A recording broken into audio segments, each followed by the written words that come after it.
اسے ایسی ہی بہادر فوج کی ضرورت تھی۔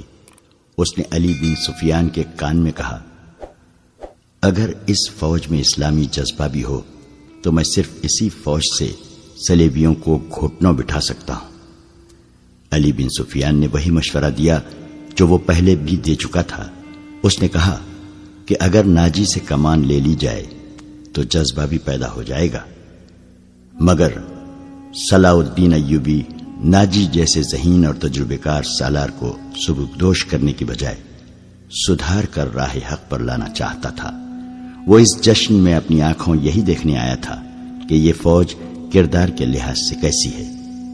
اسے ناجی کی اس درخواست سے ہی مایوسی ہو گئی تھی کہ اس کے سپاہی اور کمانڈر شراب پینا چاہتے ہیں اور ناچ گانا بھی ہوگا۔ صلاح الدین ایوبی نے اس کی درخواست اس وجہ سے منظور کی تھی کہ وہ یہ دیکھنا چاہتا تھا کہ یہ لشکر کس حد تک عیش و عشرت میں ڈوبا ہوا ہے۔ بہادری، شہ سواری اور تیغ زنی وغیرہ کے مظاہروں اور مقابلوں میں تو یہ فوج عسکری اور جنگی معیار پر پوری اترتی تھی، مگر کھانے کا وقت آیا تو یہ فوج بدتمیزیوں اور ہنگامہ پرور لوگوں کا بے قابو ہجوم بن گئی۔ کھانے کا انتظام وسیع و عریض میدان میں کیا گیا تھا۔ ایک طرف فوج کے کم و بیش 2000 آدمیوں کے لیے کھانا چنا گیا تھا اور ان سے ذرا دور صلاح الدین ایوبی اور دیگر بڑے مہمانوں کے کھانے کا انتظام تھا۔ سینکڑوں سالم دمبے اور بکرے، اونٹوں کے سالم رانے اور ہزاروں مرغ روسٹ کیے گئے تھے۔ دیگر لوازمات کا کوئی شمار نہ تھا اور سپاہیوں کے سامنے شراب کے چھوٹے چھوٹے مشکیزے اور سراہیاں رکھ دی گئی تھیں۔ سپاہی کھانے اور شراب پر ٹوٹ پڑے، گٹاگٹ شراب چڑھانے لگے اور مورکہ آرائی ہونے لگی۔ صلاح الدین ایوبی یہ منظر دیکھ رہا تھا اور خاموش تھا۔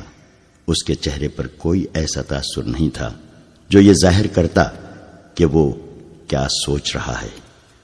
اس نے ناجی سے صرف اتنا پوچھا، 50,000 فوج میں سے آپ نے یہ سپاہی دعوت کے لیے کس طرح منتخب کیے تھے؟ کیا یہ آپ کے بدترین سپاہی ہیں؟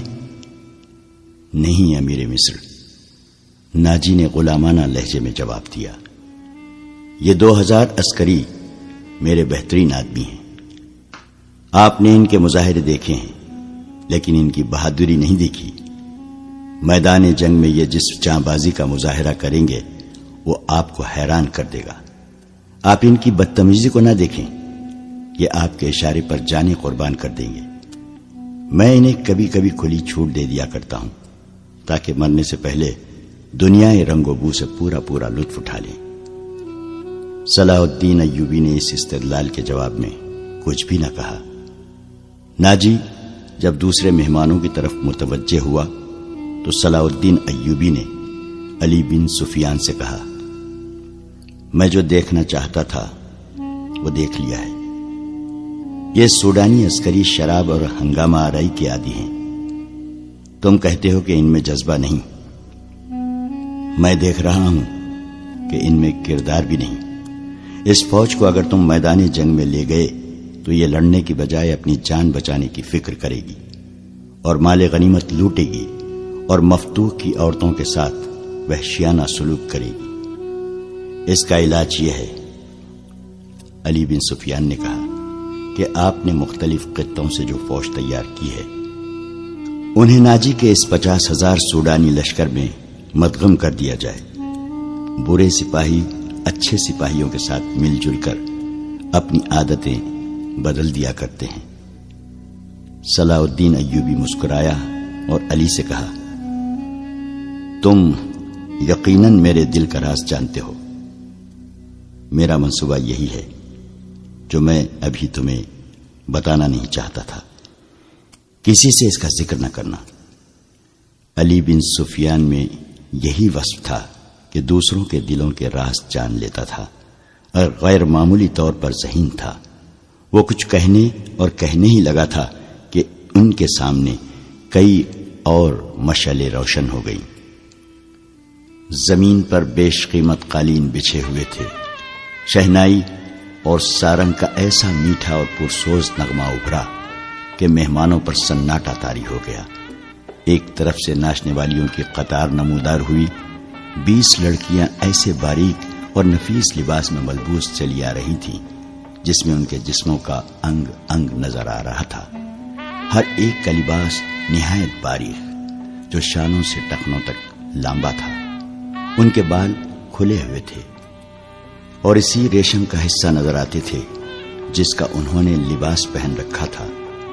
صحرا کی ہلکی ہلکی ہوا سے اور لڑکیوں کی چال سے یہ ڈھیلا ڈھالا لباس ہلتا تھا تو یوں لگتا تھا جیسے پھولدار پودوں کی ڈالیاں فضا میں تیر رہی ہوں۔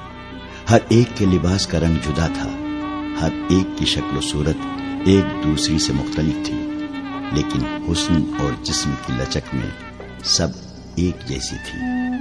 ان کے مرمری بازو اوریاں تھے، وہ چلتی آ رہی تھیں لیکن قدم اٹھتے نظر نہیں آتے تھے۔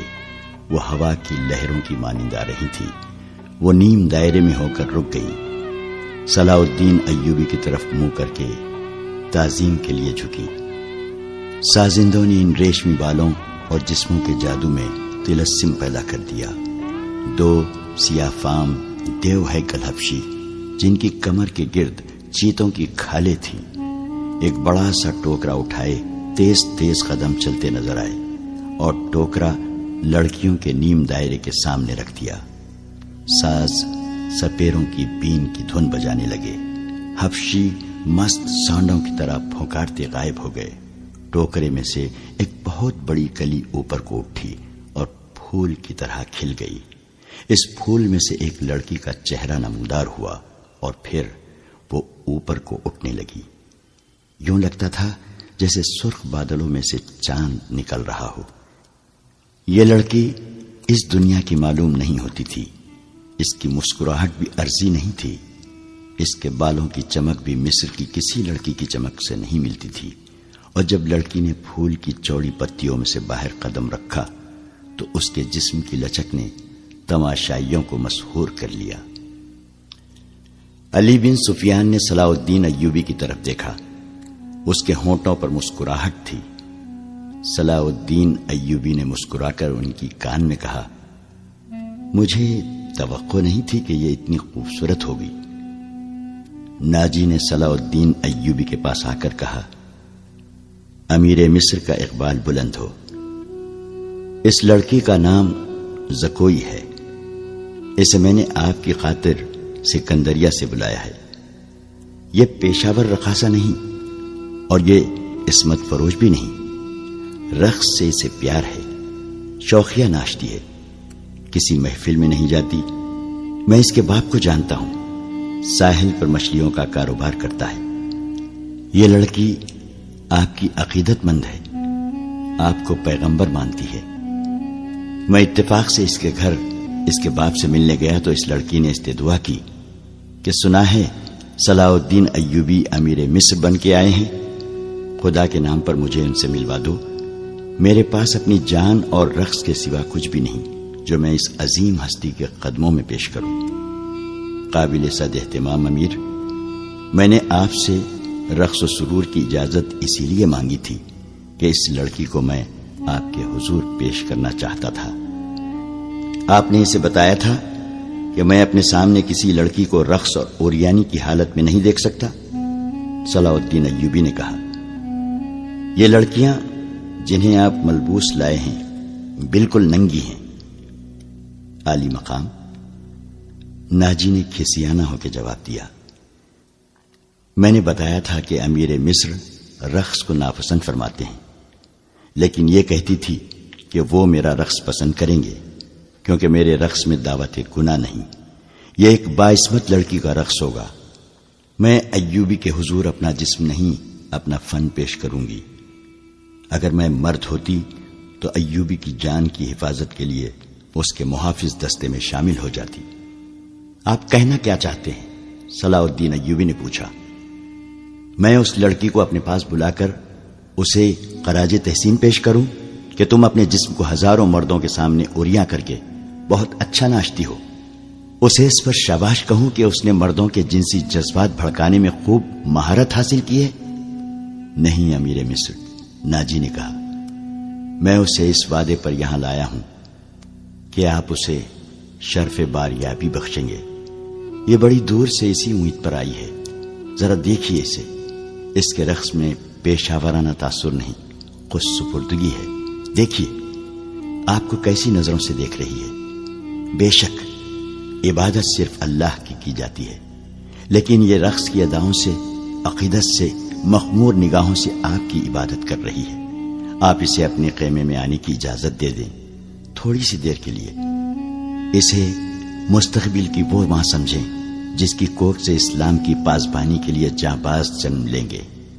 یہ اپنے بچوں کو بڑے فخر سے بتائے گی کہ میں نے صلاح الدین ایوبی سے تنہائی میں باتیں کرنے کا شرف حاصل کیا تھا۔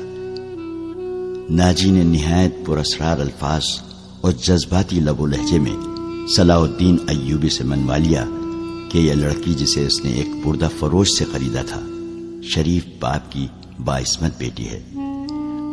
اس نے صلاح الدین ایوبی سے کہلوا لیا کہ اچھا اسے میرے خیمے میں بھیج دینا۔ زکوئی نہایت آہستہ آہستہ جسم کو بل دیتی اور بار بار صلاح الدین ایوبی کی طرف دیکھ کر مسکراتی تھی۔ باقی لڑکیاں اس کے گرد تتلیوں کی طرح جیسے اڑ رہی ہوں۔ یہ اچھل کود والا رقص نہیں تھا۔ مشعلوں کی روشنی میں کبھی تو یوں لگتا تھا جیسے ہلکے نیلے شفاف پانی میں جل پریاں تیر رہی ہوں۔ چاندنی کا اپنا ایک تاثر تھا۔ صلاح الدین ایوبی کے متعلق کوئی نہیں بتا سکتا کہ وہ گم سم بیٹھا کیا سوچ رہا تھا۔ ناجی کے سپاہی جو شراب پی کر ہنگامہ بپا کر رہے تھے وہ بھی جیسے مر گئے تھے۔ زمین اور آسمان پر وجد طاری تھا۔ ناجی اپنی کامیابی پر بے حد مسرور تھا اور رات گزرتی جا رہی تھی۔ نصف شب کے بعد صلاح الدین ایوبی اس خوشنما خیمے میں داخل ہوا جو ناجی نے اس کے لیے نصب کرایا تھا۔ اندر اس نے قالین بچھا دیے تھے۔ پلنگ پر چیتے کی کھال کی مانند پلنگ پوش تھا۔ فانوس جو رکھوایا تھا اس کی ہلکی نیلی روشنی صحرا کی شفاف چاندنی کی مانند تھی اور اندر کی فضا عطر بیز تھی۔ خیمے کے اندر ریشمی پردے آویزاں تھے۔ ناجی صلاح الدین ایوبی کے ساتھ خیمے میں گیا اور پوچھا، اسے ذرا سی دیر کے لیے بھیج دوں؟ میں وعدہ خلافی سے بہت ڈرتا ہوں۔ بھیج دو، صلاح الدین ایوبی نے کہا، اور ناجی ہرن کی طرح چوکڑیاں بھرتا خیمے سے نکل گیا۔ تھوڑا ہی وقت گزرا ہوگا کہ صلاح الدین ایوبی کے محافظوں نے ایک رقاصہ کو اس خیمے کی طرف آتے دیکھا۔ خیمے کے ہر طرف مشعلیں روشن تھیں۔ روشنی کا یہ انتظام علی بن سفیان نے کرایا تھا تاکہ رات کے وقت محافظ گرد و پیش کو اچھی طرح سے دیکھ سکے۔ رقاصہ قریب آئی تو انہوں نے اسے پہچان لیا۔ انہوں نے اسے رقص میں دیکھا تھا۔ یہ وہی لڑکی تھی جو ٹوکرے میں سے نکلی تھی۔ وہ زکوئی تھی۔ وہ رقص کے لباس میں تھی۔ یہ لباس توبہ شکن تھا۔ اس میں وہ اڑیاں تھی۔ محافظوں کے کمانڈر نے اسے روک لیا۔ زکوئی نے اسے بتایا اسے امیر مصر صلاح الدین ایوبی نے بلایا ہے۔ کمانڈر نے اسے بتایا کہ یہ ان امیروں میں سے نہیں جو تم جیسی فاحشہ لڑکیوں کے ساتھ راتیں گزارتے ہوں۔ آپ ان سے پوچھ لیں، زکوئی نے کہا۔ میں بن بلائے آنے کی جرت نہیں کر سکتی۔ ان کا بلاوا تمہیں کس طرح ملا تھا؟ کمانڈر نے پوچھا۔ سالار ناجی نے کہا ہے کہ تمہیں امیر مصر بلاتے ہیں، زکوئی نے کہا۔ آپ کہتے ہیں تو میں واپس چلی جاتی ہوں۔ امیر نے جواب طلبی کی تو خود بھگت لینا۔ کمانڈر تسلیم نہیں کر سکتا تھا کہ صلاح الدین ایوبی نے اپنی خوابگاہ میں ایک رقاصہ کو بلایا ہے۔ وہ ایوبی کے کردار سے واقف تھا۔ اس کے اس حکم سے بھی واقف تھا کہ ناچنے گانے والیوں سے تعلق رکھنے والے کو 100 درے لگائے جائیں گے۔ کمانڈر شش و پنج میں پڑ گیا۔ سوچ سوچ کر اس نے جرت کی اور صلاح الدین ایوبی کے خیمے میں چلا گیا۔ ایوبی اندر ٹہل رہا تھا۔ کمانڈر نے ڈرتے ڈرتے کہا، باہر ایک رقاصہ کھڑی ہے، کہتی ہے حضور نے اسے بلایا ہے۔ صلاح الدین ایوبی نے کہا، اسے اندر بھیج دو۔ کمانڈر باہر نکلا اور زکوئی کو اندر بھیج دیا۔ محافظوں کو توقع تھی کہ ان کا امیر اور سالار اعظم اس لڑکی کو باہر نکال دے گا۔ وہ سب اس کی گرجدار آواز سننے کے لیے تیار ہو گئے، مگر انہیں ایسی کوئی آواز نہ سنائی دی۔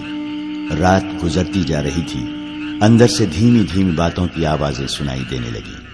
محافظ دستے کا کمانڈر بے قراری کے عالم میں ادھر ادھر ٹہلنے لگا۔ ایک محافظ نے اس سے کہا، کیا یہ حکم صرف ہمارے لیے ہے کہ کسی فاحشہ کے ساتھ تعلق رکھنا جرم ہے؟ ہاں، اس نے جواب دیا، حکم صرف ماتحتوں کے لیے اور قانون صرف رعایا کے لیے ہوتے ہیں۔ امیر مصر کو درے نہیں لگائے جا سکتے، بادشاہوں کا کوئی کردار نہیں ہوتا۔ کمانڈر نے جل کر کہا، صلاح الدین ایوبی شراب بھی پیتا ہوگا؟ ہم پر جھوٹی پارسائی کا رعب جمایا ہے۔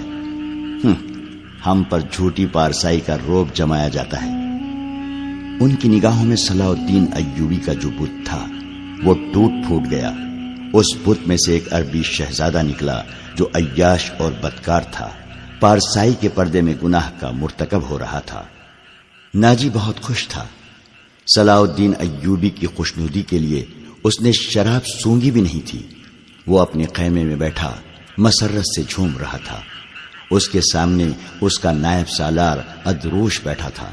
اس نے ناجی سے کہا، اسے گئے بہت وقت گزر گیا ہے، معلوم ہوتا ہے کہ ہمارا تیر صلاح الدین ایوبی کے دل میں اتر گیا ہے۔ میرا تیر قطع کب گیا تھا؟ ناجی نے قہقہہ لگا کر کہا، اگر یہ تیر قطع ہو جاتا تو فوراً یہیں لوٹ کے ہمارے پاس آ جاتا۔ تم ٹھیک کہتے ہو، ادروش نے کہا۔ زکوئی انسان کے روپ میں تلسم ہے، معلوم ہوتا ہے یہ لڑکی حشیشین کے ساتھ رہی ہے، ورنہ صلاح الدین ایوبی جیسا بت کبھی نہ توڑ سکتی۔ میں نے اسے جو سبق دیے تھے وہ حشیشین کے کبھی وہم گمان میں بھی نہ آئے ہوں گے۔ ناجی نے کہا، اب صلاح الدین ایوبی کے حلق سے شراب اتارنی رہ گئی ہے۔ ناجی کو باہر قدموں کی آہٹ سنائی دی۔ وہ دوڑ کر باہر گیا۔ وہ زکوئی نہیں تھی، کوئی سپاہی جا رہا تھا۔ ناجی نے دور سے صلاح الدین ایوبی کے خیمے کی طرف دیکھا۔ پردے گرے ہوئے تھے اور باہر محافظ کھڑے تھے۔ اس نے اندر جا کر ادروش سے کہا، اب میں یقین کے ساتھ کہہ سکتا ہوں کہ میری زکوئی نے بت توڑ ڈالا ہے۔ رات کا آخری پہر تھا جب زکوئی صلاح الدین ایوبی کے خیمے سے نکلی۔ ناجی کے خیمے میں جانے کے بجائے وہ دوسری طرف چلی گئی۔ راستے میں ایک آدمی کھڑا تھا جس کا جسم سر سے پاؤں تک ایک ہی لبادے میں ڈھکا ہوا تھا۔ اس نے دھیمی سی آواز میں زکوئی کو پکارا۔ وہ اس آدمی کے پاس چلی گئی۔ وہ آدمی اسے ایک خیمے میں لے گیا۔ بہت دیر بعد اس خیمے سے نکلی اور ناجی کے خیمے کا رخ کر لیا۔ ناجی اس وقت تک جاگ رہا تھا اور کئی بار باہر نکل کر صلاح الدین ایوبی کے خیمے کو دیکھ چکا تھا کہ زکوئی نے صلاح الدین ایوبی کو پھانس لیا ہے اور اسے آسمان کی بلندیوں سے گھسیٹ کر ناجی کی ذہنیت کی پستیوں میں لے آئی ہے۔ ادروش، اس نے کہا، رات تو گزر گئی ہے، وہ ابھی تک نہیں آئی۔ وہ اب آئے گی بھی نہیں، ادروش نے کہا۔ امیر مصر اسے اپنے ساتھ لے جائے گا۔ ایسے ہیرے کوئی شہزادہ واپس نہیں کیا کرتا۔ تم نے اس پر بھی غور کیا ہے؟ نہیں، ناجی نے کہا، میں نے اپنی چال کا یہ پہلو تو سوچا ہی نہیں تھا۔ کیا یہ نہیں ہو سکتا کہ امیر مصر زکوئی کے ساتھ باقاعدہ شادی کر لے؟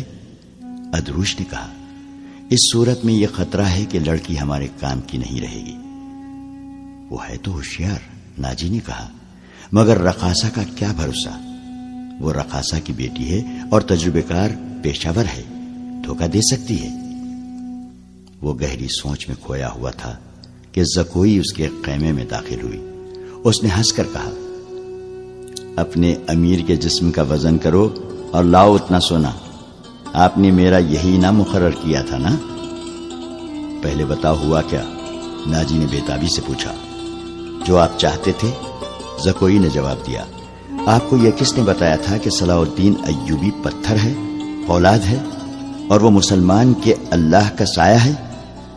اس نے زمین پر پاؤں کا ٹھڈ مار کر کہا، وہ اس ریس سے زیادہ بے بس ہے جسے ہوا کے ہلکے ہلکے جھونکے اڑاتے پھرتے ہیں۔ تمہارے حسن کے جادو اور زبان کے تلسم نے اسے ریت بنایا ہے۔ ادروش نے کہا، ورنہ یہ کمبخت چٹان تھا۔ ہاں چٹان تھا، زکوئی نے کہا، اب ریتیلا ٹیلا بھی نہیں۔ میرے متعلق کوئی بات ہوئی تھی؟ ناجی نے پوچھا۔ ہاں، زکوئی نے جواب دیا۔ پوچھتا تھا ناجی کیسا آدمی ہے؟ میں نے جواب دیا کہ مصر میں اگر کسی پر آپ کو اعتماد کرنا چاہیے تو وہ صرف ناجی ہے۔ اس نے پوچھا کہ تم کس طرح اسے جانتی ہو؟ میں نے کہا کہ وہ میرے باپ کے گہرے دوست ہیں، ہمارے گھر گئے تھے اور میرے باپ سے کہتے تھے کہ میں صلاح الدین ایوبی کا غلام ہوں، مجھے سمندر میں کودنے کا حکم دیں تو میں کود جاؤں گا۔ پھر اس نے مجھ سے پوچھا کہ تم باعصمت لڑکی ہو؟ میں نے کہا کہ میں آپ کی لونڈی ہوں، آپ کا ہر حکم سر آنکھوں پر۔ کہنے لگا، کچھ دیر میرے پاس بیٹھو۔ میں اس کے پاس بیٹھ گئی، پھر وہ اگر پتھر تھا تو موم ہو گیا اور میں نے موم کو اپنے سانچے میں ڈھال لیا۔ اس سے رخصت ہونے لگی تو اس نے مجھ سے معافی مانگی۔ کہنے لگا، میں نے زندگی میں پہلا گناہ کیا ہے۔ میں نے کہا، یہ گناہ نہیں، آپ نے میرے ساتھ دھوکہ نہیں کیا، زبردستی نہیں کی، مجھے بادشاہوں کی طرح حکم دے کر نہیں بلایا، میں خود آئی تھی، پھر بھی آؤں گی۔ لڑکی نے ہر ایک بات اس طرح کھل کر سنائی جس طرح اس کا جسم عریاں تھا۔ ناجی نے جوش مسرت سے اسے اپنے بازوؤں میں لے لیا۔ ادروش زکوئی کو خراج تحسین اور ناجی کو مبارکباد پیش کر کے خیمے سے نکل گیا۔ صحرا کی اس پر اسرار رات کی کوک سے جس صبح نے جنم لیا وہ کسی بھی صحرائی صبح سے مختلف نہیں تھی، مگر اس صبح کے اجالے نے اپنے تاریک سینے میں ایک راز چھپا لیا تھا جس کی قیمت اس سلطنت اسلامیہ جتنی تھی، جس کے قیام اور استحکام کا خواب صلاح الدین ایوبی نے دیکھا اور اس کی تعبیر کا عزم لے کر جوان ہوا تھا۔ گزشتہ رات اس صحرا میں جو واقعہ ہوا اس کے دو پہلو تھے۔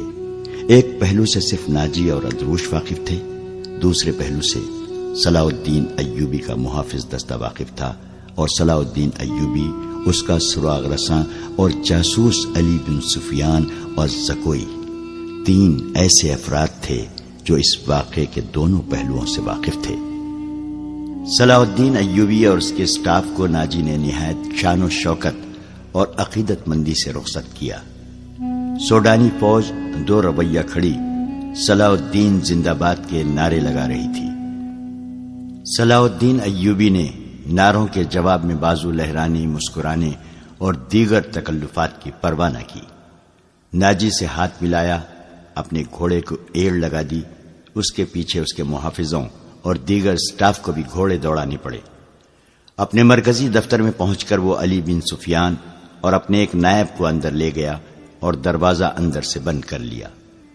وہ سارا دن کمرے میں بند رہے۔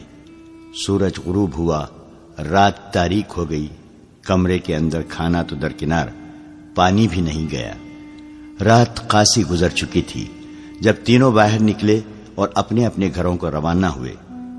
علی بن سفیان ان سے الگ ہوا تو محافظوں کے دستے کے کمانڈر نے اسے روک لیا اور کہا، محترم، ہمارا فرض ہے کہ ہم حکم مانیں اور زبان بند رکھیں، لیکن میرے دستے میں ایک مایوسی اور بے اطمینانی پیدا ہو گئی ہے، خود میں بھی اس کا شکار ہو رہا ہوں۔ کیسی مایوسی؟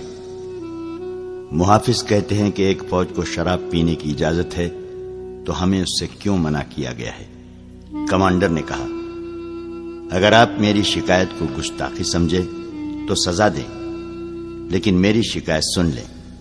ہم اپنے امیر کو خدا کا برگزیدہ انسان سمجھتے تھے اور اس پر دل و جان سے فدا تھے، مگر رات اس کے خیمے میں ایک رقاصہ گئی تھی۔ علی بن سفیان نے اس کی بات پوری کرتے ہوئے کہا، تم نے کوئی گستاخی نہیں کی، گناہ امیر کرے یا غریب، سزا میں کوئی فرق نہیں، گناہ بہرحال گناہ ہے۔ میں تمہیں یقین دلاتا ہوں کہ رقاصہ اور امیر مصر کی خفیہ ملاقات کے ساتھ گناہ کا کوئی تعلق نہیں تھا۔ یہ کیا تھا ابھی نہیں بتاؤں گا، آہستہ آہستہ وقت گزرنے کے ساتھ ساتھ تم سب کو معلوم ہو جائے گا کہ رات کیا ہوا تھا۔ اس نے کمانڈر کے کندھے پر ہاتھ رکھ کر کہا، میری بات غور سے سنو عامر بن صالح، تم پرانے عسکری ہو، اچھی طرح جانتے ہو کہ فوج اور فوج کے سربراہوں کے کچھ راز ہوتے ہیں جن کی حفاظت ہم سب کا فرض ہے۔ رقاصہ اور امیر مصر کے خیمے میں جانا بھی ایک راز ہے۔ اپنے جابازوں کو کسی شک میں نہ پڑنے دو اور کسی سے ذکر تک نہ ہو کہ رات کیا ہوا تھا۔ علی بن سفیان کی قابلیت اور کارناموں سے یہ کمانڈر آگاہ تھا، مطمئن ہو گیا اور اس نے اپنے دستے کے شکوک رفع کر دیے۔ اگلے روز صلاح الدین ایوبی دوپہر کا کھانا کھا رہا تھا کہ اس سے اطلاع دی گئی کہ ناجی ملنے آیا ہے۔ صلاح الدین ایوبی کھانے سے فارغ ہو کر ناجی سے ملا۔ ناجی کا چہرہ بتا رہا تھا کہ گھبرایا ہوا ہے اور غصے میں بھی ہے۔ اس نے ہکلانے کے لہجے میں کہا، قابل صد احترام امیر، کیا یہ حکم آپ نے جاری کیا ہے کہ سوڈانی محافظ فوج کی 50,000 نفری مصر کی اس فوج میں مدغم کر دی جائے جو حال ہی میں تیار ہوئی ہے؟ ہاں ناجی، صلاح الدین ایوبی نے تحمل سے جواب دیا۔ میں نے کل سارا دن اور رات کا کچھ حصہ صرف کر کے اور بڑی گہری سوچ و وچار کے بعد یہ فیصلہ تحریر کیا ہے کہ جس فوج کے تم سالار ہو اسے مصر کی فوج میں اس طرح مدغم کر دیا جائے کہ ہر دستے میں سوڈانیوں کی نفری صرف 10% ہو، اور تمہیں یہ حکم بھی مل چکا ہوگا کہ تم اب اس فوج کے سالار نہیں ہوگے، تم فوج کے مرکزی دفتر میں آ جاؤ گے۔ عالی مقام ناجی نے کہا، مجھے کس جرم کی سزا دی جا رہی ہے؟ اگر تمہیں یہ فیصلہ پسند نہیں تو فوج سے الگ ہو جاؤ۔ صلاح الدین ایوبی نے کہا، معلوم ہوتا ہے میرے خلاف سازش کی گئی ہے۔ ناجی نے کہا، آپ کے بلند دماغ اور گہری نظر کو چھان بین کر لینی چاہیے۔ مرکز میں میرے بہت سے دشمن ہیں۔ میرے دوست صلاح الدین ایوبی نے کہا، میں نے یہ فیصلہ صرف اس لیے کیا ہے کہ میری انتظامیہ اور فوج سے سازشوں کا خطرہ ہمیشہ کے لیے نکل جائے، اور میں نے یہ فیصلہ اس لیے کیا ہے کہ فوج میں کسی کا عہدہ کتنا ہی اونچا کیوں نہ ہو اور کوئی کتنا ہی ادنا کیوں نہ ہو، وہ شراب نہ پیے، ہلڑ بازی نہ کرے اور فوجی جشنوں میں ناچ گانے نہ ہوں۔ لیکن علی جاں، ناجی نے کہا، میں نے حضور سے اجازت لے لی تھی، اور میں نے شراب اور ناچ گانے کی اجازت صرف اس لیے دی تھی کہ اس فوج کو اس کی اصل حالت میں دیکھ سکوں جسے تم ملت اسلامیہ کی فوج کہتے ہو۔ میں 50,000 نفری کو برطرف نہیں کر سکتا۔ مصری فوج میں سے اسے مدغم کر کے اس کے کردار کو سدھار دوں گا۔ اور یہ بھی سن لو کہ ہم میں کوئی مصری، سوڈانی، شامی اور اجمی نہیں ہے، ہم مسلمان ہیں، ہمارا جھنڈا ایک اور مذہب ایک ہے۔ امیر عالی مرتبت نے یہ تو سوچا ہوتا کہ میری حیثیت کیا رہ جائے گی جس کے تم اہل ہو۔ صلاح الدین ایوبی نے کہا، اپنے ماضی پر خود ہی نگاہ ڈالو، ضروری نہیں کہ اپنی کارستانیوں کی داستان مجھ سے سنو، فوراً واپس ہو جاؤ، اپنی فوج کی نفری، سامان، جانوروں، سامان خورد و نوش وغیرہ کے کاغذات تیار کر کے میرے نائب کے حوالے کر دو۔ 7 دن کے اندر میرے حکم کی تعمیل مکمل ہو جائے۔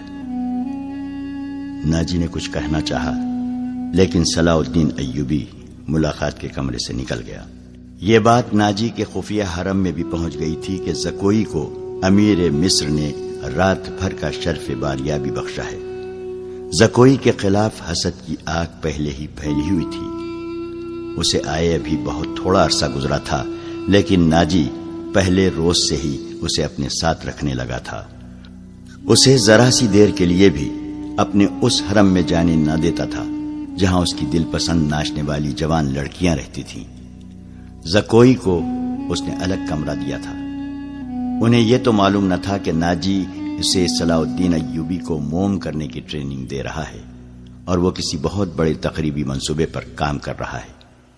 یہ رقاصائیں یہ دیکھ کر جل بھن گئی تھیں کہ زکوئی نے ناجی پر قبضہ کر لیا ہے اور اس کے دل میں ان کے خلاف نفرت پیدا کر دی ہے۔ حرم کی 2 لڑکیاں زکوئی کو ٹھکانے لگانے کی سوچتی رہتی تھیں۔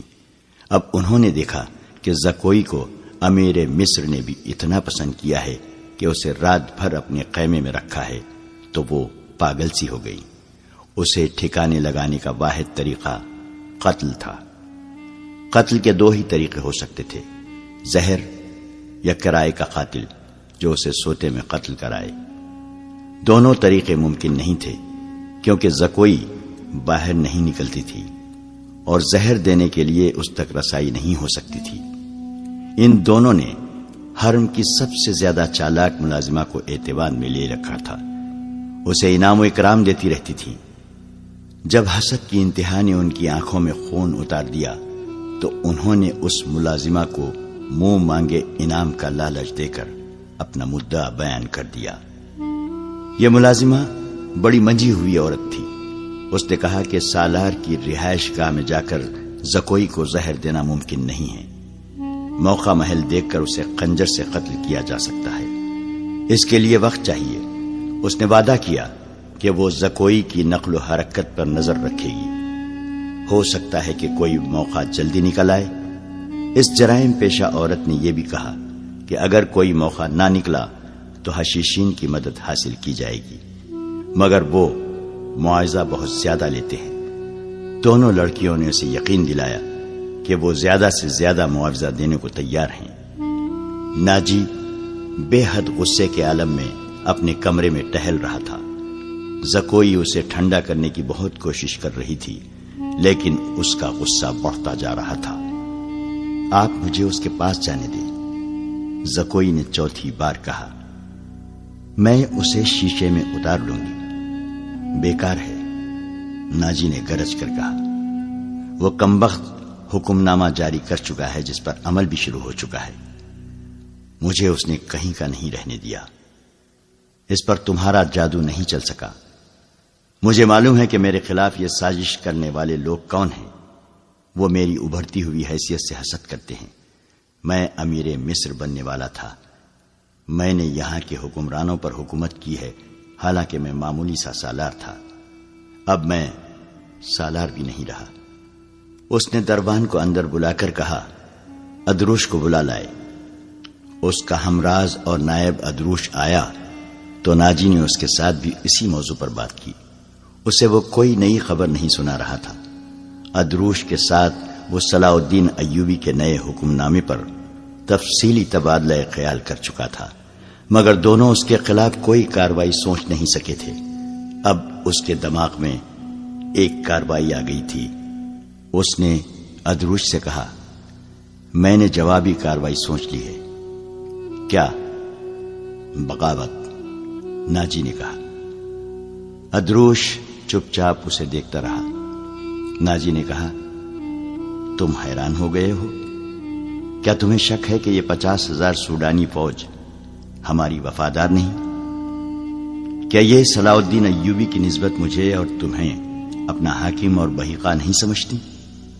کیا تم اپنی فوج کو یہ کہہ کر بغاوت پر آمادہ نہیں کر سکتے کہ تمہیں مصریوں کا غلام بنایا جا رہا ہے اور مصر تمہارا ہے؟ ادروش نے گہری سانس لے کر کہا، میں نے اس اقدام پر غور نہیں کیا تھا۔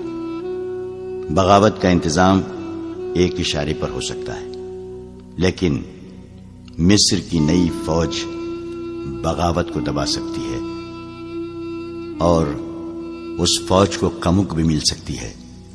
حکومت سے ٹکر لینے سے پہلے ہمیں ہر پہلو پر غور کر لینا چاہیے۔ میں غور کر چکا ہوں، ناجی نے جواب دیا۔ میں عیسائی بادشاہوں کو مدد کے لیے بلا رہا ہوں۔ تم 2 پیامبر تیار کر دو، انہیں بہت دور جانا ہے۔ آؤ میری باتیں غور سے سن لو۔ زکوئی، تم اپنے کمرے میں چلی جاؤ۔ زکوئی اپنے کمرے میں چلی گئی اور وہ دونوں ساری رات اپنے کمرے میں بیٹھے رہے۔ صلاح الدین ایوبی نے دونوں فوجوں کو مدغم کرنے کا وقت 7 روز مقرر کیا تھا۔ کاغذی کارروائی ہوتی رہی، ناجی پوری طرح تعاون کرتا رہا۔ 4 روز گزر چکے تھے۔ اس دوران ناجی ایک بار پھر صلاح الدین ایوبی سے ملا، لیکن اس نے کوئی شکایت نہ کی۔ تفصیلی رپورٹ دے کر صلاح الدین ایوبی کو مطمئن کر دیا کہ 7ویں روز دونوں فوجیں ایک ہو جائیں گی۔ صلاح الدین ایوبی کے نائبین نے بھی اسے یقین دلایا کہ ناجی دیانتداری سے تعاون کر رہا ہے، مگر علی بن سفیان کی رپورٹ کسی حد تک پریشان کن تھی۔ اس کی انٹیلیجنس سروس نے رپورٹ دی تھی کہ سوڈانی فوج کے سپاہیوں میں بے اطمینانی اور ابتری سی پائی جاتی ہے۔ وہ مصری فوج میں مدغم ہونے پر خوش نہیں۔ ان کے درمیان یہ افواہیں پھیلائی جا رہی تھی کہ مصری فوج میں مدغم ہو کر ان کی حیثیت غلاموں کی سی ہو جائے گی، انہیں مال غنیمت بھی نہیں ملے گا اور ان سے بار برداری کا کام لیا جائے گا، اور سب سے بڑی بات یہ ہے کہ انہیں شراب نوشی کی اجازت نہیں ہوگی۔ علی بن سفیان نے یہ رپورٹیں صلاح الدین ایوبی تک پہنچا دی۔ ایوبی نے اسے کہا کہ یہ لوگ طویل مدت سے عیش کر رہے ہیں، انہیں نئی تبدیلی یقیناً پسند نہیں آئے گی۔ مجھے امید ہے کہ وہ نئے حالات اور ماحول کے عادی ہو جائیں گے۔ اس لڑکی سے ملاقات ہوئی یا نہیں؟ صلاح الدین ایوبی نے پوچھا۔ نہیں، علی نے جواب دیا، اس سے ملاقات ممکن نظر نہیں آتی۔ میرے آدمی ناکام ہو چکے ہیں، ناجی نے اسے قید کر رکھا ہے۔ اس سے اگلی رات کا واقعہ ہے۔ رات ابھی ابھی تاریک ہوئی تھی۔ زکوئی اپنے کمرے میں تھی، ناجی ادروش کے ساتھ اپنے کمرے میں تھا۔ اسے گھوڑوں کے قدموں کی آوازیں سنائی دی۔ اس نے پردہ ہٹا کر دیکھا، باہر کے چراغوں کی روشنی میں اسے 2 گھوڑ سوار گھوڑوں سے اترتے دکھائی دیے۔ لباس سے وہ تاجر معلوم ہوتے تھے، لیکن وہ گھوڑوں سے اتر کر ناجی کے کمرے کی طرف چلے تو ان کی چال بتاتی تھی کہ یہ تاجر نہیں۔ اتنے میں ادروش باہر نکلا۔ دونوں سوار اسے دیکھ کر رک گئے اور ادروش کو سپاہیوں کے انداز سے سلام کیا۔ ادروش نے ان کے گرد گھوم کر ان کے لباس کا جائزہ لیا، پھر انہیں کہا کہ ہتھیار دکھاؤ۔ دونوں نے پھرتی سے چوغے کھولے اور ہتھیار دکھائے۔ ان کے پاس چھوٹی تلواریں اور ایک خنجر تھا۔ ادروش انہیں اندر لے گیا۔ دربان ایک طرف کھڑا تھا۔ زکوئی گہری سوچ میں کھو گئی۔ وہ کمرے سے نکلی اور ناجی کے کمرے کا رخ کیا، مگر دربان نے اسے دروازے پر روک لیا اور کہا کہ اسے حکم ملا ہے کہ کسی کو اندر نہ جانے دوں۔ زکوئی کو وہاں ایسی حیثیت حاصل ہو گئی تھی کہ وہ کمانڈروں پر بھی حکم چلانے لگی تھی۔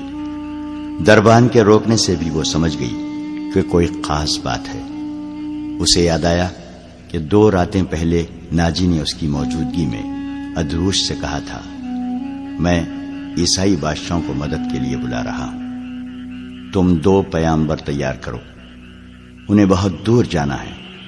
اور پھر اس نے زکوئی کو اپنے کمرے میں چلے جانے کو کہا تھا، اور اس نے بغاوت کی باتیں بھی کی تھی۔ یہ سب کچھ سوچ کر وہ اپنے کمرے میں واپس چلی گئی۔ اس کے اور ناجی کے خاص کمرے کے درمیان ایک دروازہ تھا جو دوسری طرف سے بند تھا۔ اس نے اسی دروازے کے ساتھ کان لگا دیے۔ ادھر کی آوازیں دھیمی تھیں، اسے کوئی بات سمجھ نہ آئی۔ کچھ دیر بعد اسے ناجی کی بڑی صاف آواز سنائی دی۔ اس نے کہا، آبادیوں سے دور رہنا، اگر کوئی شک میں پکڑنے کی کوشش کرے تو تم سب سے پہلے یہ پیغام غائب کرنا، جان پر کھیل جانا، جو بھی راستے میں حائل ہو اسے ختم کر دینا۔ تمہارا سفر 4 دنوں کا ہے، 3 دنوں میں پہنچنے کی کوشش کرنا۔ سمت یاد کر لو، شمال مشرق۔ دونوں آدمی باہر نکلے۔ زکوئی بھی باہر آ گئی۔ اس نے دیکھا کہ وہ دونوں گھوڑوں پر سوار ہو رہے تھے۔ ناجی اور ادروش بھی باہر کھڑے تھے۔ سواروں کو الوداع کہنے نکلے ہوں گے۔ سوار بہت تیزی سے روانہ ہو گئے۔ ناجی نے زکوئی کو دیکھا تو اسے بلا کر کہا، میں باہر جا رہا ہوں، کام بہت ہے، تم آرام کرو، اگر اکیلے دل نہ لگے تو حرم میں گھوم پھر آنا۔ ہاں، زکوئی نے کہا، جب سے آئی ہوں باہر نہیں نکلی۔ ناجی اور ادروس چلے گئے۔ زکوئی نے چوغا پہنا، کمر بند میں خنجر رکھا اور حرم کی طرف چل پڑی۔ وہ جگہ چند 100 گز دور تھی۔ وہ ناجی پر یہ ظاہر کرنا چاہتی تھی کہ وہ حرم میں گئی تھی۔ دربان کو بھی اس نے یہی بتایا۔ حرم میں داخل ہوئی تو وہاں کی رہنے والیوں نے اسے حیران ہو کے دیکھا۔ وہ پہلی دفعہ وہاں گئی تھی۔ سب نے اس کا استقبال احترام اور پیار سے کیا۔ ان 2 لڑکیوں نے بھی اسے خوش آمدید کہا جو اسے قتل کرانا چاہتی تھی۔ زکوئی سب سے ملی، ہر ایک کے ساتھ باتیں کی اور واپس چل پڑی۔ وہ ملازمہ بھی وہیں تھی جسے اس کے قتل کے لیے رکھا گیا تھا۔ اس نے زکوئی کو بڑی غور سے دیکھا۔ زکوئی باہر نکل گئی۔ حرم والے مکان اور ناجی کی رہائش گاہ کا درمیانی علاقہ اونچا نیچا تھا اور ویران۔ زکوئی حرم سے نکلی تو ناجی کی رہائش گاہ کی طرف جانے کی بجائے بہت تیز تیز دوسری سمت چل پڑی۔ ادھر ایک پگڈنڈی بھی تھی، لیکن زکوئی اس سے ذرا دور ہٹ کر جا رہی تھی۔ اس سے 15-20 قدم پیچھے ایک سیاہ سایہ چلا جا رہا تھا۔ وہ کوئی انسان ہی ہو سکتا تھا، مگر سر سے پاؤں تک ایک لبادے میں لپٹا ہونے کی وجہ سے سیاہ بھوت لگتا تھا۔ زکوئی کی رفتار تیز ہوئی تو اس بھوت نے اپنی رفتار اس سے بھی تیز کر دی۔ آگے گھنی جھاڑیاں تھیں، زکوئی ان میں روپوش ہو گئی۔ سیاہ بھوت بھی جھاڑیوں میں غائب ہو گیا۔ وہاں سے کوئی 250-300 گز آگے صلاح الدین ایوبی کی رہائش گاہ تھی، جس کے ارد گرد فوج کے اعلیٰ رتبوں کے افراد رہتے تھے۔ زکوئی کا رخ ادھر ہی تھا۔ وہ گھنی جھاڑیوں میں سے نکلی ہی تھی کہ بائیں طرف سے سیاہ بھوت اٹھا۔ چاندنی بڑی صاف تھی، پھر بھی اس کا چہرہ نظر نہیں آتا تھا۔ اس کے پاؤں کی آہٹ بھی نہیں تھی۔ بھوت کا ہاتھ اوپر اٹھا، چاندنی میں خنجر چمکا اور بجلی کی تیزی سے خنجر زکوئی کے بائیں کندھے اور گردن کے درمیان اتر گیا۔ زکوئی کی چیخ نہیں نکلی، خنجر اس کے کندھے سے نکل گیا۔ زکوئی نے اتنا گہرا زخم کھا کر بھی نہایت تیزی سے اپنے کمر بند سے خنجر نکالا۔ بھوت نے اس پر دوسرا وار کیا تو زکوئی نے اس کے خنجر والے بازو کو اپنے بازو سے روک کر اپنا خنجر بھوت کے سینے میں گھونپ دیا۔ اسے چیخ سنائی دی جو کسی عورت کی تھی۔ زکوئی نے اپنا خنجر کھینچ کر دوسرا وار کیا جو بھوت کے پیٹ میں اتر گیا۔ اس کے ساتھ ہی اس کے اپنے پہلو میں خنجر لگا، لیکن زیادہ گہرا نہیں اترا۔ بھوت چکرا کر گرا۔ زکوئی نے یہ نہیں دیکھا کہ اس پر حملہ کرنے والا کون تھا۔ وہ دوڑ پڑی۔ اس کے جسم سے خون بہت تیزی سے بہہ رہا تھا۔ صلاح الدین ایوبی کا مکان اسے چاندنی میں نظر آنے لگا۔ آدھا فاصلہ طے کر کے اسے چکر آنے لگے۔ اس کی رفتار سست ہونے لگی۔ اس نے چلانا شروع کر دیا، علی ایوبی، علی ایوبی۔ اس کے کپڑے لال سرخ ہو گئے تھے اور وہ بڑی مشکل سے قدم گھسیٹ رہی تھی۔ اس کی منزل تھوڑی ہی دور رہ گئی تھی، جہاں تک پہنچنا اس کے لیے ممکن نظر نہیں آتا تھا۔ وہ مسلسل صلاح الدین ایوبی اور علی بن سفیان کو پکارے جا رہی تھی۔ قریب کہیں ایک گشتی سنتری پھر رہا تھا۔ اسے اس کی آوازیں سنائی دی تو وہ دوڑ کر پہنچا۔ زکوئی اس پر گر پڑی اور کہا، مجھے امیر مصر تک پہنچا دو، بہت جلدی، بہت جلدی۔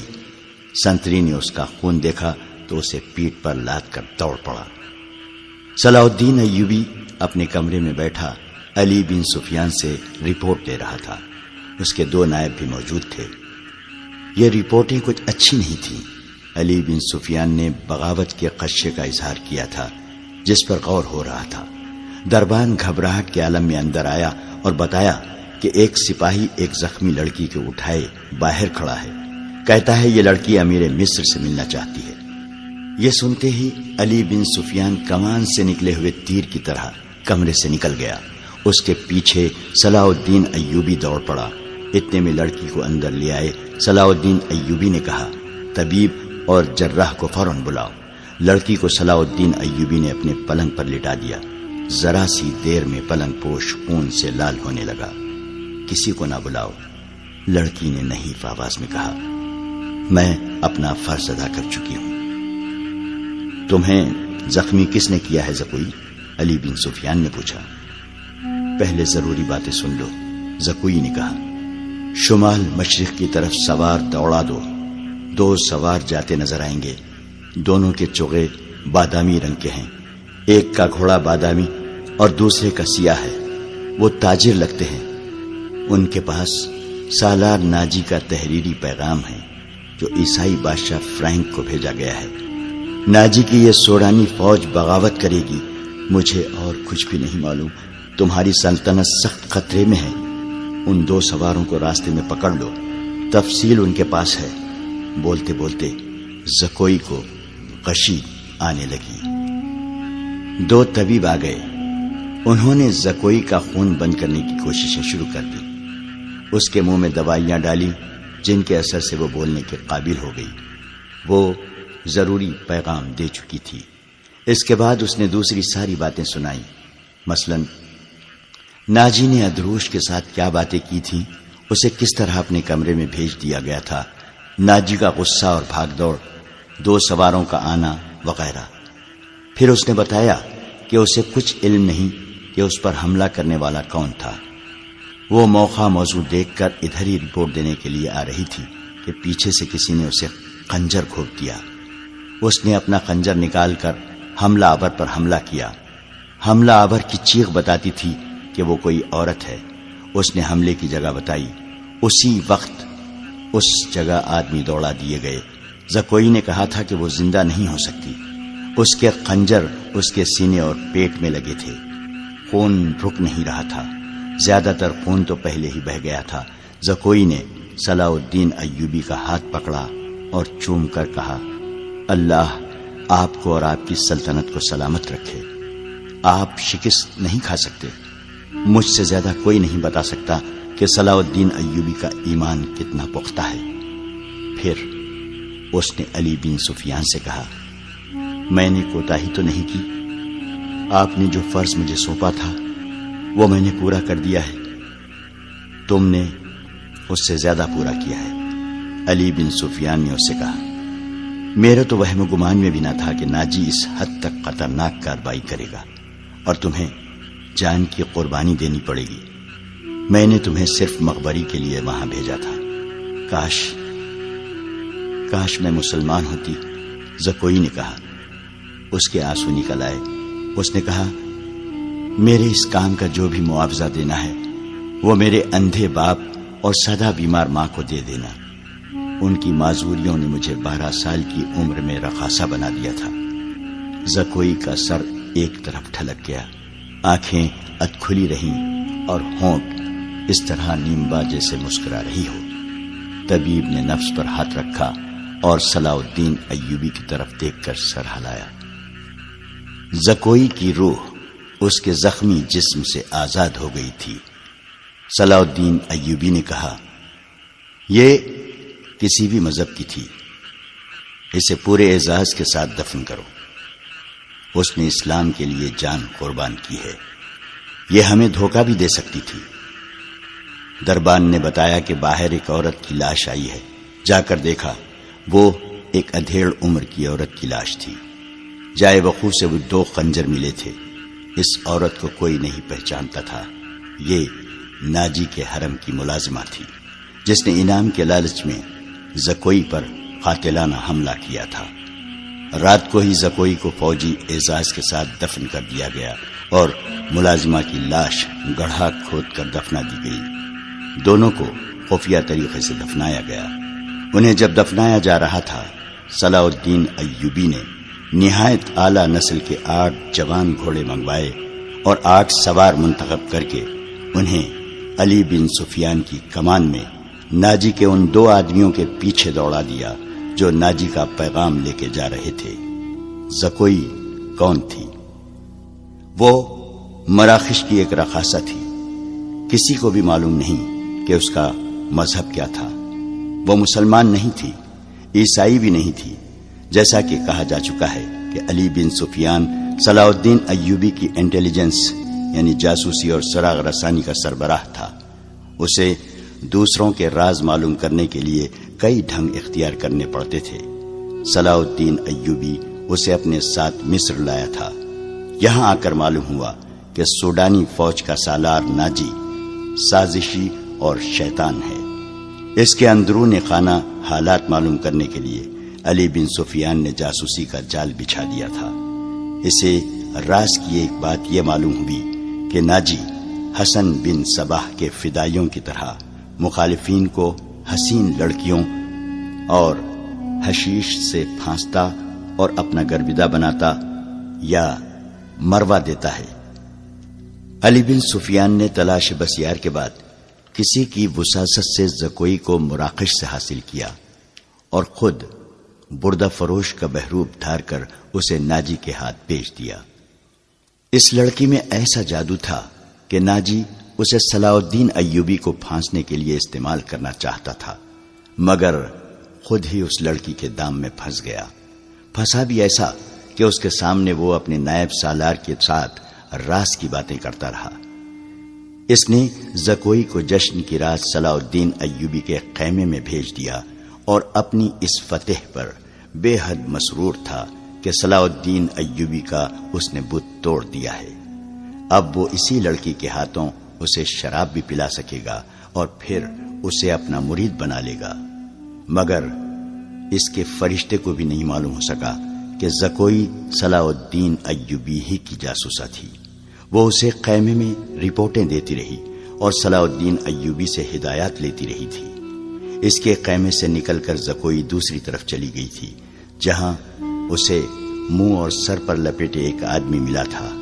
وہ آدمی علی بن سفیان تھا جس نے اسے کچھ اور ہدایت دی تھی. اس کے بعد زکوئی ناجی کے گھر سے باہر نہ نکل سکی، اس لیے وہ علی بن سفیان کو کوئی رپورٹ نہ دے سکی. آخر اسے موقع مل گیا اور وہ ایسی خبر لے کر وہاں سے نکلی جو خدا کے سوا کسی اور کو معلوم نہ تھی.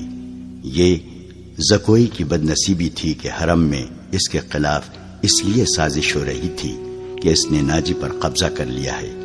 یہ سازش کامیاب ہو گئی اور زکوئی قتل ہو گئی، لیکن وہ اطلاع پہنچانے تک زندہ رہی.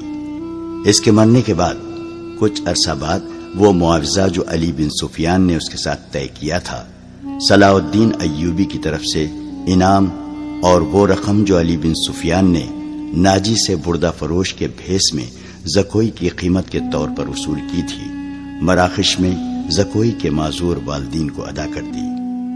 موت کی اس رات کے ستارے ٹوٹ گئے اور صبح طلوع ہوئی تو علی بن سفیان 8 سواروں کے ساتھ انتہائی تیز رفتار سے شمال مشرق کی طرف جا رہا تھا. آبادیاں دور پیچھے رہ گئی تھیں. اسے معلوم تھا کہ فرینک کے ہیڈ کوارٹر تک پہنچنے کا راستہ کون سا ہے. رات انہوں نے گھوڑوں کو تھوڑی سی دیر کے لیے آرام دے دیا تھا. یہ عربی گھوڑے تھکے ہوئے بھی تازہ دم لگتے تھے. دور افق پر کھجور کے چند ایک درخت میں علی کو 2 گھوڑے جاتے نظر آئے. اس نے اپنی پارٹی کو رستہ بدلنے اور اوٹ میں ہونے کے لیے ٹیلوں کے ساتھ ساتھ ہو جانے کو کہا. وہ صحرا کا رازدان تھا، بھٹکنے کا اندیشہ نہ تھا. اس نے رفتار اور تیز کر دی. اگلے 2 سواروں اور اس کی پارٹی میں کم و بیش 4 میل کا فاصلہ تھا. یہ فاصلہ طے ہو گیا مگر گھوڑے تھک گئے. وہ جب کھجوروں کے درختوں تک پہنچے تو 2 سوار کوئی 2 میل دور مٹی کے ایک پہاڑی کے ساتھ ساتھ جا رہے تھے. ان کے گھوڑے بھی شاید تھک گئے تھے. دونوں سوار اترے اور نظروں سے اوجھل ہو گئے. وہ پہاڑی کی اوٹ میں بیٹھ گئے ہیں، علی بن سفیان نے کہا اور راستہ بدل دیا.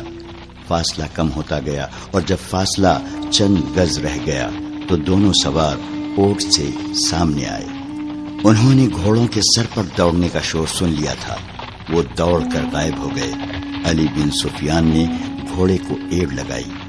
تھکے ہوئے گھوڑے نے وفاداری کا ثبوت دیا اور رفتار تیز کر دی.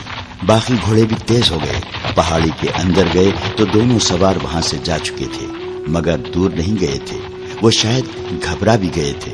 آگے ریتیلی چٹانی تھی، انہیں راستہ نہیں مل رہا تھا، کبھی دائیں جاتے کبھی بائیں۔ علی بن سفیان نے اپنے گھوڑے ایک صف میں پھیلا دیے اور بھاگنے والوں سے 100 گز دور جا پہنچا۔ ایک تیر انداز نے دوڑتے گھوڑے سے تیر چلایا جو ایک گھوڑے کی اگلی ٹانگ میں لگا، گھوڑا بے قابو ہو گیا۔ تھوڑی سی اور بھاگ دوڑ کے بعد وہ دونوں گھیرے میں آ گئے اور انہوں نے ہتھیار ڈال دیے۔ انہوں نے جھوٹ بولا، اپنے آپ کو تاجر کہا، لیکن تلاشی لی تو پیغام مل گیا جو ناجی نے انہیں دیا تھا۔ دونوں کو حراست میں لے لیا گیا، گھوڑوں کو آرام کا وقت دیا گیا اور یہ پارٹی واپس ہوئی۔ صلاح الدین ایوبی بےتابی سے انتظار کر رہا تھا۔ دن گزر گیا، رات بھی گزرتی جا رہی تھی۔ آدھی رات گزر گئی، ایوبی لیٹ گیا اور اس کی آنکھ لگ گئی۔ سحر کے وقت دروازے پر ہلکی سی دستک سے اس کی آنکھ کھل گئی۔ دوڑ کر دروازہ کھولا، علی بن سفیان کھڑا تھا، اس کے پیچھے اس کے 8 سوار اور 2 قیدی کھڑے تھے۔ علی اور قیدیوں کو صلاح الدین ایوبی نے سونے کے کمرے میں ہی بلا لیا اور علی سے ناجی کا پیغام لے کر پڑھنے لگا۔ پہلے تو اس کے چہرے کا رنگ پیلا پڑ گیا، پھر جیسے یک لخت خون جوش مار کر اس کے چہرے اور آنکھوں میں چڑھ گیا ہو۔ ناجی کا پیغام خاصا طویل تھا۔ اس نے صلیبیوں کے ایک بادشاہ فرینک کو لکھا تھا کہ وہ فلاں دن اور فلاں وقت یونانیوں، رومیوں اور دیگر صلیبیوں کی بحریہ سے بحر روم کی طرف سے مصر میں فوجیں اتار کر حملہ کر دے۔ حملے کی اطلاع ملتے ہی 50,000 سوڈانی فوج امیر مصر کے خلاف بغاوت کر دے گی۔ مصر کی نئی فوج حملے اور بغاوت کا بیک وقت مقابلہ کرنے کے قابل نہیں۔ اس کے عوض ناجی نے تمام تر مصر یا مصر کے بڑے حصے کی حکمرانی کی شرط پیش کی تھی۔ صلاح الدین ایوبی نے پیغام لے جانے والے دونوں سواروں کو طے خانے کی قید میں ڈال دیا اور اسی وقت اپنی نئی فوج کا دستہ بھیج کر ناجی اور اس کے 3 نائبین کو ان کے مکانوں میں نظر بند کر کے پہرا لگا دیا۔ ناجی کے حرم کی تمام عورتیں آزاد کر دی گئیں۔ اس کے ذاتی خزانے کو سرکاری خزانے میں ڈال دیا گیا اور ساری کارروائی خفیہ رکھی گئی۔ صلاح الدین ایوبی نے علی بن سفیان کی مدد سے ناجی کے اس خط میں جو پکڑ لیا گیا تھا، حملے کی تاریخ کو مٹا کر اگلی تاریخ لکھ دی۔ 2 ذہین آدمیوں کو یہ پیغام دے کر شاہ فرینک کی طرف روانہ کر دیا گیا۔ ان آدمیوں کو یہ ظاہر کرنا تھا کہ وہ ناجی کے پیامبر ہیں۔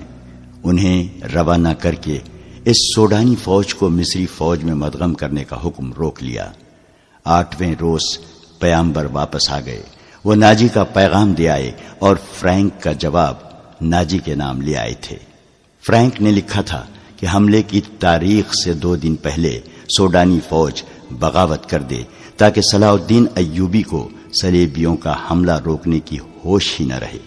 علی بن سفیان نے صلاح الدین ایوبی کی اجازت سے ان 2 پیامبروں کو نظر بند کر دیا۔ یہ باعزت نظر بندی تھی جس میں ان دونوں کے آرام اور بہترین خوراک وغیرہ کا خصوصی انتظام کیا گیا تھا۔ یہ ایک احتیاطی تدبیر تھی تاکہ یہ راز فاش نہ ہو جائے۔